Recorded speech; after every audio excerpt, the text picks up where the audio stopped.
राजे भोसले यांच्यासाठी उपमुख्यमंत्री अजित पवार आणि देवेंद्र फडणवीस जाहीर सभा घेणार आहेत, तर पवारांचा हुकमी एक्का म्हणजे शशिकांत शिंदे यांच्यासाठी स्वतः शरद पवार साताऱ्यामध्ये सभा घेणार आहेत। वाई मतदारसंघाचे आमदार मकरंद पाटील यांनी अजित पवार यांना पाठिंबा दिल्यानंतर अजित पवार यांची ही पहिली सभा होते, त्यामुळे वाईच्या सभेकडे आता विशेष लक्ष लागलेलं आहे। तर आपण पाहतोय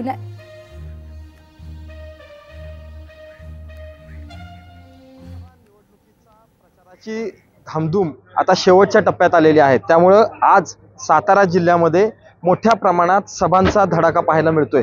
आज साताऱ्यात उपमुख्यमंत्री अजित पवार, उपमुख्यमंत्री देवेंद्र फडणवीस आणि राष्ट्रवादी शरद पवार गटाचे नेते शरद पवार यांच्या सभा आज साताऱ्यात पार पडतायत। आज वाई येथे मंडईमध्ये आज अजित पवार यांची सभा उदयनराजे यांच्या प्रचारार्थ पार पडते। त्याच पद्धतीनं पाटणला उपमुख्यमंत्री देवेंद्र फडणवीस यांची सभा पार पडते। साताऱ्यातील तालीम संघाच्या मैदानावर आज उदयनराजेंच्या प्रचारार्थ उपमुख्यमंत्री देवेंद्र फडणवीस यांची सभा पार पडते।